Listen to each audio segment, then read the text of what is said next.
stop. Oh my gosh. That's painful to listen to, isn't it? And I know I'm making it extreme, but I don't think it's that extreme. I think we've all heard something like that where a student just cannot stay in the key signature. So let's look at how we avoid this ever happening with our students. Something a lot of teachers will do that is not completely unhelpful, but maybe isn't the best way to go about this always, is to have the student circle every sharp in the piece. So they have a key signature, they figure out what the sharps are supposed to be or what the flats are supposed to be, and they go through and circle every one of those notes in the piece. This can be a good stopgap measure, and I'm not saying there's anything wrong with it. You're not committing a crime by letting a student mark something in a piece or even write in the sharps or flats. I prefer circling because it kind of maybe implies that we don't need to have accidentals on every note. We can play in a key signature, but I don't know, it's a subtle difference.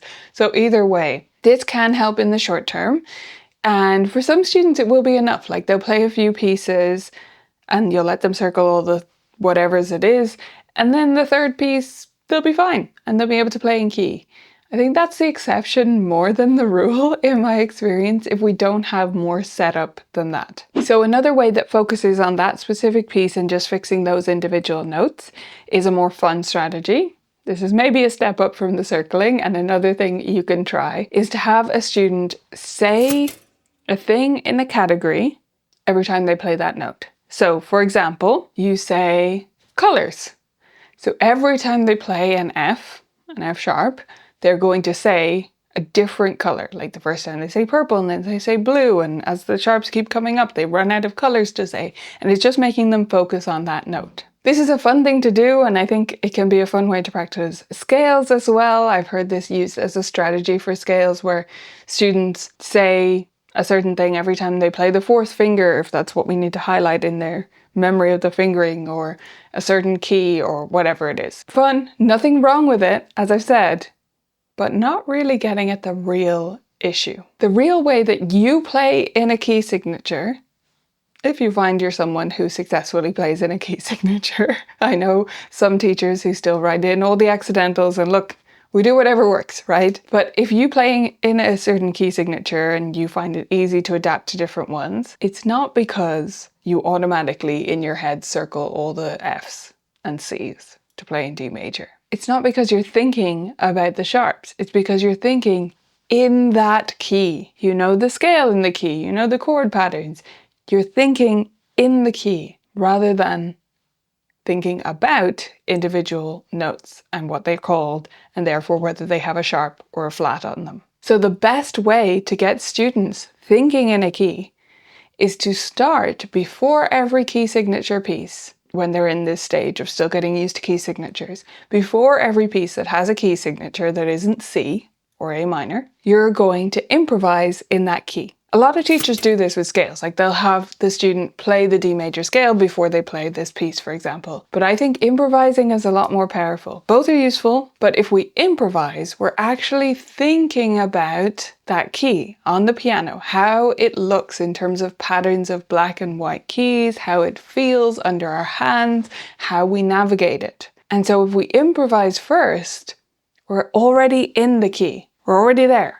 And we're not mixing it up with another key. So this is a great thing to do before every piece, is to improvise with something from that piece. It could be a rhythm pattern they need to work on, a chord progression, whatever it is. But in this case, we're focusing on the key, getting them to improvise with it with us, like so we can play a few chords. They can improvise in the key of D major. They will hear it if they play an F natural instead of an F sharp. You can even get them to do it on purpose.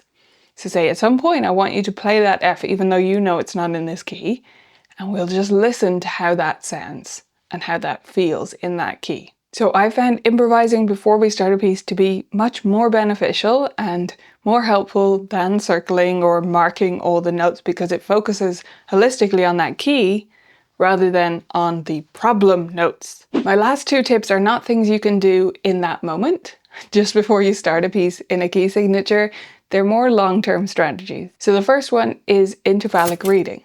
If your student is reading by intervals, by the patterns on the staff, and not too focused from the beginning on note names, They know the names of the notes by this stage probably, but that's not what they're thinking about when they read. Then they're much more likely to be successful playing in key, because E to F sharp is just this note, whatever. They don't care that it's called E at that moment. They're just thinking, I'm on this note, I'm stepping up in the scale, in the pattern I'm currently in, and therefore I'm on F sharp. It's about feeling it rather than analyzing too much and slowing yourself down by having to think about where are all the Fs in my piece. And the other long-term thing that is helpful is doing rote pieces, pre-reading pieces, improvisation, composing from the very start that is in different keys. We need students not to see the black keys as something scary and difficult.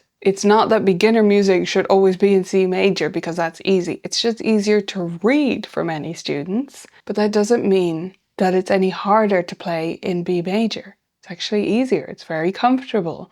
And yet students can get this perceived idea that anything with sharps or flats is tricky. So the way we stop that happening is by having them play lots of pieces in different keys in different ways, even before they can read those key signatures. This is something we actually do in my method book, which is called Piano Paint Box. And in Piano Paint Box, I utilize different ways of getting students to play in different places with a mixture of white and black keys, a lot of black keys in the beginning, but then a good mixture because we're using keyboard maps to show them what notes they're actually playing, and therefore they're used to having a mix of white and black keys. It's not a scary thing to them. They also play lots of rote pieces, which are in various different keys, and get them used to navigating the piano properly, not only stuck to the white keys. Now it's over to you. I've given you 5 ideas, but there are loads more out there. So tell me your favorite way to teach and work on key signatures with your students.